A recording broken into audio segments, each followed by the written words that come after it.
This is Sky News. In just a moment, the press preview. A first look at what's on the front pages as they arrive. But first, our top stories.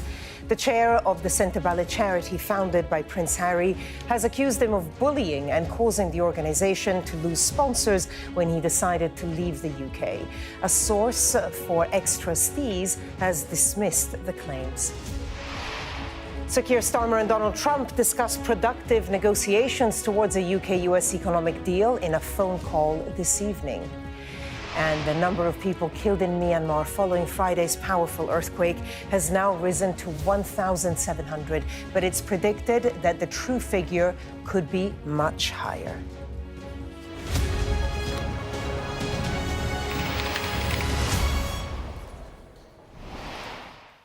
Hello there, you're watching the press preview. A first look at what's on the front pages as they arrive. In the next half hour, we'll see what's making the headlines with the political journalists Theo Usherwood and Carolyn Quinn. Well, let's take a look and see what is on some of those front pages. Well, the Metro leads with Sky News' interview with the chair of the charity from which Prince Harry resigned earlier this week. She alleges he interfered in investigations into bullying, harassment and misogyny at the charity. He has yet to respond to any of the claims. The Mail also leads with the charity boss's bullying accusations against Prince Harry. The Telegraph reports on government plans to change the law to overrule Sentencing Council guidelines that prioritise bail for ethnic minorities. The Financial Times reports that Donald Trump is very angry at Vladimir Putin, believing him to be dragging his feet on securing a ceasefire with Ukraine. As a result, he has threatened Russia with secondary oil tariffs if a deal is not reached soon. The Guardian also leads with Trump's outrage at Vladimir Putin. The Eye focuses on Sir Keir Starmer's efforts to convince Mr. Trump not to impose tariffs on the UK. And the Express points out that some households could be £1,100 a year worse off as a result of bill increases that kick in with the new financial year on Tuesday. And the Star basks in weather forecasts, calling for temperatures of 25 Celsius for the next fortnight. We'll see if that actually happens. And we are joined tonight by Theo Usherwood and Carolyn Quinn. Thank you both so much for coming in. Let's start with a story that's mentioned on a few papers and, of course, picking up an interview that Sir Trevor Phillips did with the chair of this charity that Prince Harry has just stepped away from. Theo, do you want to just start with telling us what the Metro's angle is? So the Metro have gone in on the line that Prince Harry wanted to turn up with a Netflix camera crew to a polo event, and that he nearly derailed said polo event at the last minute, saying that he wanted the Netflix camera crew to be there. The Mail, meanwhile, they've also focused on the spat. And then I think perhaps the more damaging claim, actually, for Prince Harry, that by leaving the UK and setting up life in the United States, that led to donors and supporters of Centre Ballot pulling their donations and support for the charity because, of course, he distanced himself, withdrawn himself from frontline royal duties to set up life on the west coast of the United States. And I think if you're looking at, I don't know about a huge amount about celebrity polo matches, but I'd have thought that actually if you turned up with a Netflix camera crew, I'm struggling to see why that would necessarily be a bad thing, even if it was at the last minute. I think that would probably be something that most people would want. They're all about attention, aren't they? But the allegation, I think, that actually donors have started withdrawing from the charity and providing support from the charity because Prince Harry had severed links with his frontline duties with the royal family, I think is far more damaging because, of course, Prince Harry wants to go on to have a career that relies on his name as the Duke of Sussex. Carolyn, before coming to you, I just want to say that Sky News did contact Netflix. Of course, we're just mentioning that Netflix documentary, and they declined to comment on, to get their take on whatever they think of this. Carolyn.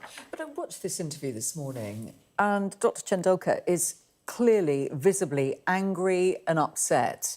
There's a lot of backbiting clearly going on behind the scenes at this charity.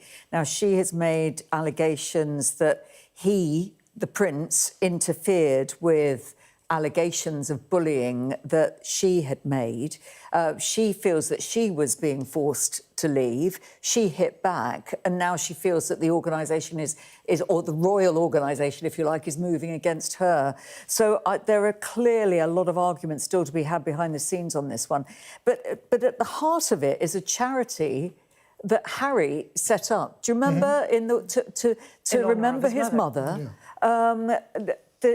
You remember those pictures of him as a young man, and he seemed to come alive when he was working with this charity. So it feels like a really sad end to his association with it. But the allegation from Dr. Chandauka is that donors were walking away because of his reputation and after his departure from the UK. So she feels that he has almost ruined the charity's reputation as well by the way that he's behaved. That the allegations are flying both ways on this one. Okay, and it has to be said that a source close to the former trustees at the charity has described many of the claims as categorically false. Theo, let's look at the Daily Mail, because they're leading on this story as well. Their headline, Harry tried to make charity boss defend Meghan. Yes, there's also an allegation that Harry unleashed the Sussex machine on Dr. Chandauka because he wanted her to defend his wife, Meghan. She goes on to claim the prince nearly, as I said, derailed the polo match. I mean, it's a fantastic scoop, by the way. Chapeau to Sir Trevor for getting the interview.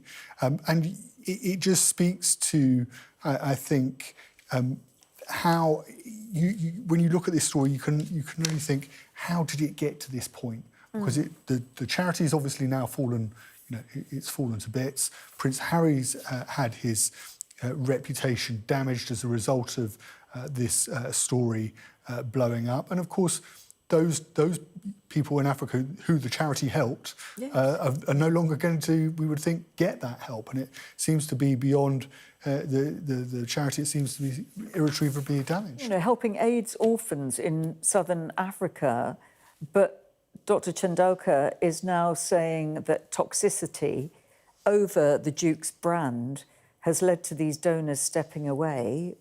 As you say, the board members deny the allegations about him, but even so, it raises question marks over a charity at a time when all charities are striving for help.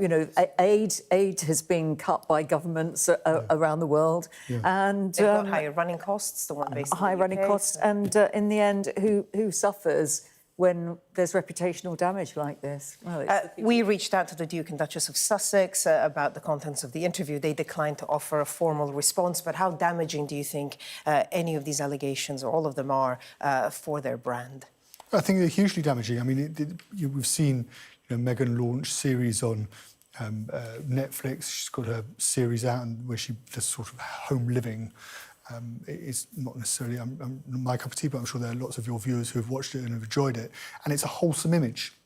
It's about it's not about this. It doesn't come with, it needs to be clean. It needs to be free of allegations such as this. And it's this is what all that Prince Harry has got, is his reputation. Having departed from the royal family, he's not taking part in any frontline royal duties. He's given that all up, set up a new life, which is primarily based on his name. And these allegations damage his name, and therefore, for the prince, this is so unwelcome. And just a paragraph at the end of the Metro story, the Charity Commission said it was aware of concerns about the governance of Centre Bali, and says we're assessing the issues to determine the appropriate regulatory steps. So there is more work to be done on this. The charity says it's not had their resignations yet. Recalibration of the board is part of Centre Bali's ambitious transformation agenda. And a defiant Dr. Chandauka has said the team has resolved that Centre Bali will live on with or without you. That's her message to the Prince. OK, let's move on to another story now. Financial Times front page.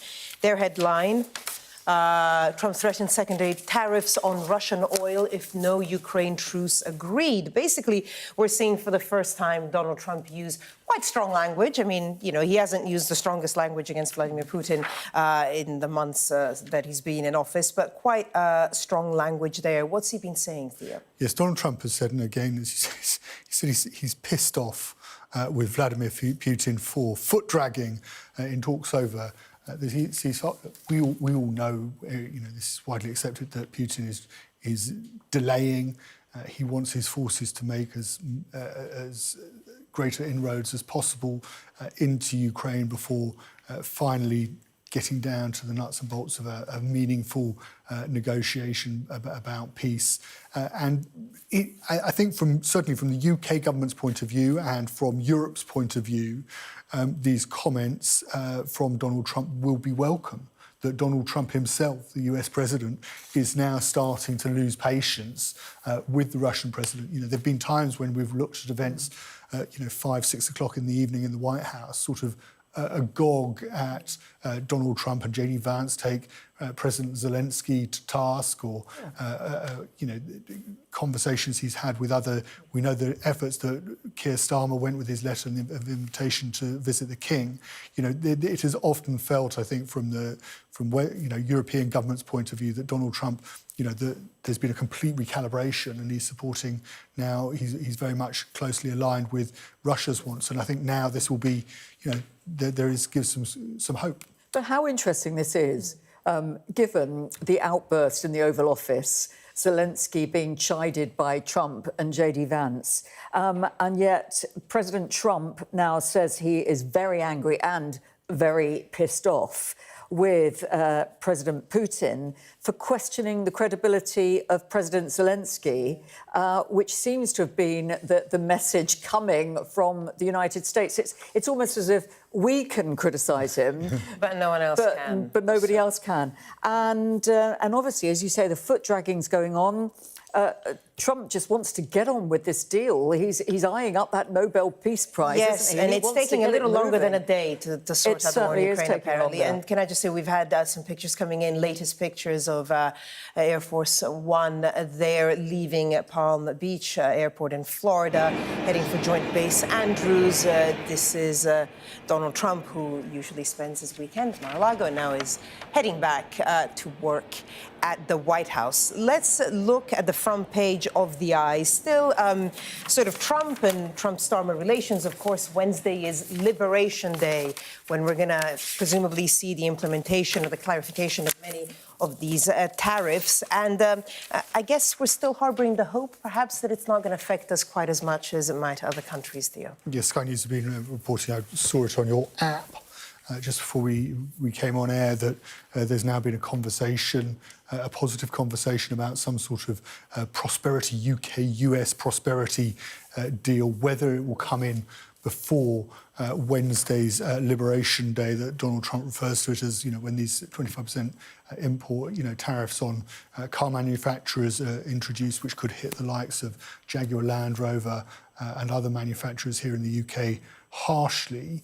There is some, I guess, hope that actually a deal can be done that actually spares British manufacturers and the British steel industry the brunt of these tariffs.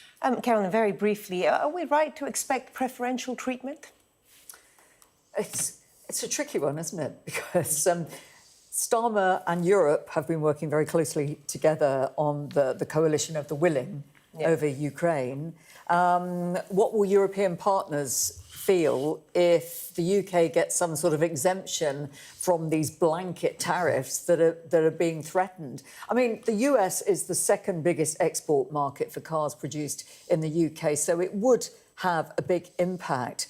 The idea, though, of some sort of trade deal or economic deal being scrambled together by Wednesday still sounds extremely ambitious, shall we say, whether that can do the job or not. And also, do we know that President Trump is going to go ahead with these tariffs. We still don't know for absolutely sure. We'll find out on Liberation Day, I guess, on Wednesday. And hilarious, isn't it, that he doesn't want to. He doesn't want them announced on April Fool's Day. Yeah, he wanted to wait an extra day just waits in case. an extra day. Yeah. Carolyn Theo, stay with us on the press preview coming up amid those concerns over global trade, concerns too about the rising cost of household bills. We'll discuss that next. Stay with us.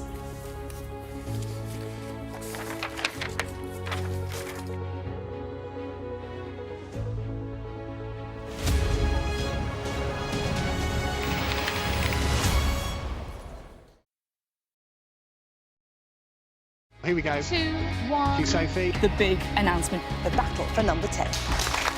The drone is above us.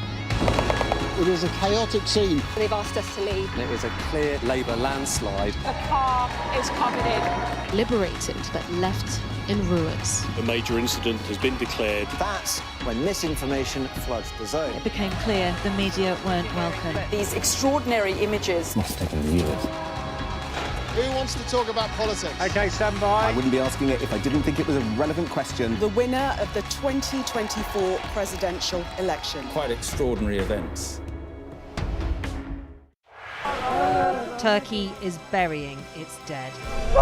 Whole families died in this collapse. Generations wiped out. I'm Siobhan Robbins, Sky's Europe correspondent based here in Berlin. This is just a small sample of the deadly arsenal taken off the streets. Anyone could say, I'll do that, and then have to go and shoot someone. Yes. Sky News, get the full story first. The Premier League run-in is live on NBC and Peacock as City Pride is on the line with a pair of iconic derbies. It doesn't get any better. April 3rd, it's a London derby. Chelsea. Beautiful goal from Chelsea. Spurs. What a game. April 6th, Brace yourself, Manchester, for the mother of all derbies. United. In the place. City. The Premier League run-in is live on NBC and streaming on Peacock. Hear that whistle and that crunch? We know that they're coming from the south of the city where there's a column of Russian armoury. I'm Alex Crawford and I'm Sky's special correspondent based in Istanbul. Look at that sheet of flames, and that has happened within minutes, and now it's coming from both sides, and it's moving this way.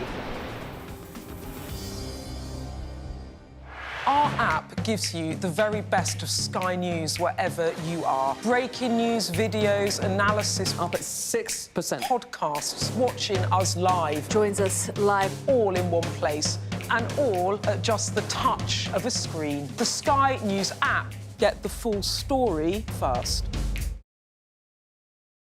Sky News, get the full story first. Is this now all your territory? Yeah. The battlefield is outside the barricades. We are in the middle of a forest, in a jungle really, and they're attempting to keep these men alive. I'm Stuart Ramsey, and I'm Sky's chief correspondent. It's really dangerous. Many people have died riding it.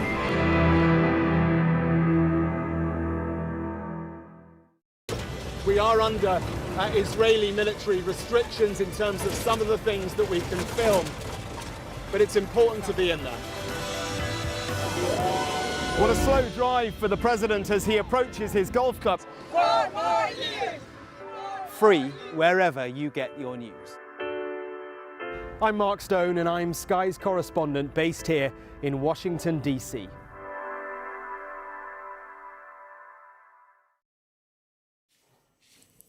Welcome back. You're watching the press preview. With me now in the studio, Theo Usherwood and Carolyn Quinn. Let's go straight to the front page of the Daily Express, a headline that, makes the heart sink a little bit. Families £1,100 worse off in April. Bills a surge. A variety of things, which, of course, will lead to this. Carolyn, give us the details. Yes, well, bills, household bills, water, council tax, energy.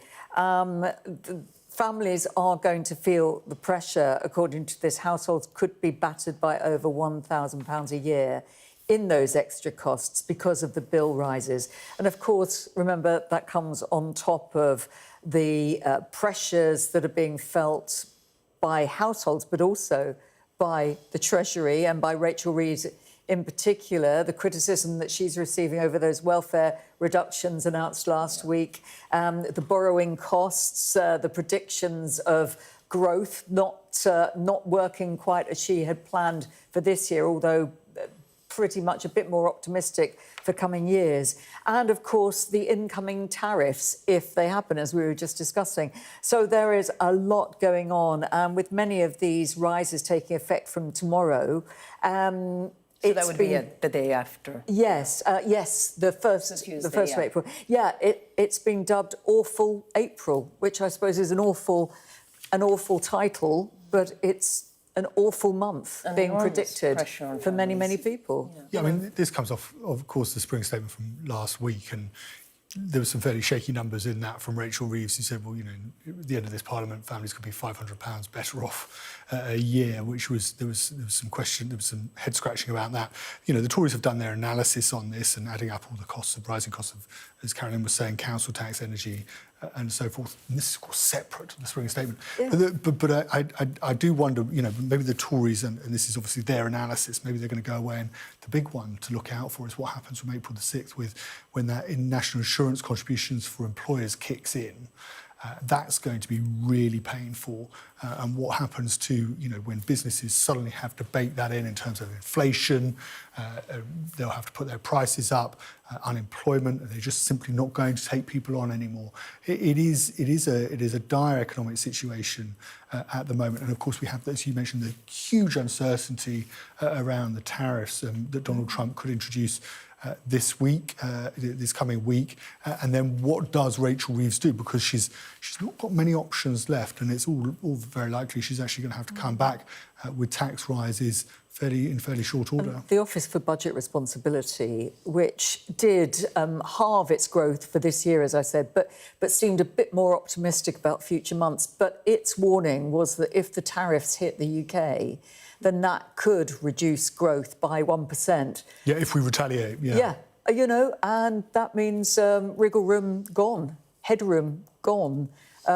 Rachel Reeves would have no money to play with at all. And as you say, Theo, then the speculation builds up towards October and the budget. You know, will she have to just scrap the idea that I'm not moving on my rules and move on her rules? But she can't, I don't think she can. I don't think she can. Well, she's under pressure from Labour MPs to do so. But for the markets, you know, if the markets suddenly react because they no longer have faith in her iron fist approach to running the public finances, I mean, then she's a goner. I mean, it's really difficult, isn't it? Because you know, if you surprise the markets, that causes real difficulties. If there's some way of sort of laying the ground towards a change of view because of the global situation, global uncertainty. But as you say, she has so much traded her reputation on being an iron We chancellor. have 45 seconds left on the programme. Shall we end on a sunnier note? Daily Star front page. Well, at least it's going to be sunny and warm. Thank goodness. I mean, yeah. Well, I mean, winter was it was a colder than expected winter. It's good. Yeah, 17 degrees it's going to reach over the course of the next week or so. Fantastic. Yeah, baking weather, thanks to hot air from the Med, says the Daily Star. It's budgie smuggler time. It's never that hot. No, I can't imagine, not in the next 2 weeks anyway. Carolyn, Theo, thank you so much. I'll see you both in the next hour. Thank you. Coming up next on Sky News at 10, the chair of the charity set up by Prince Harry to help children in Southern Africa tells Sky News his decision to leave the UK had a detrimental effect on funding. We've got your Sunday mornings covered. From the front page and the sounds of the streets to the voices of the people who make the major calls and big picture politics beyond Westminster. We'll put you at the heart of our story. I'm ready. Are you? Join me, Trevor Phillips, Sunday mornings on Sky News. We're rolling. Welcome to the world. Our new podcast, starting now. It's very exciting. Every week, we'll be reporting from the world's trouble spots. We get to hold those in positions of power accountable, and we get to ask the questions that the audience, the listeners, want to know about. And that's why it is so important that people tune in, come along for the road, come along for the journey. It'll be fun.